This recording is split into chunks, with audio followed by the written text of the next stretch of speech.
श्री मंदिर, उत्सव ॲप, वामा, घर मंदिर, शेमारू अशा पद्धतीचे काही ॲप आहेत आणि प्रत्येक ॲपचा जे भक्तगणांची संख्या आहे ती 3 लाखाच्या आसपास आहे आणि प्रत्येकाकडून पूजा अर्चेसाठी हे 1800 रुपये त्यांनी टाकून घ्यायचे आणि टाकून घेतल्याच्या नंतर फक्त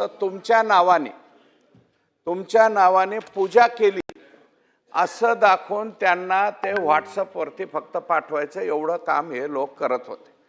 अध्यक्ष महोदय, लंगे साहेब म्हणतायत इथं 39 कोटीचा घोटाळा म्हणतायत, ते बोलताना 100 कोटीचा घोटाळा।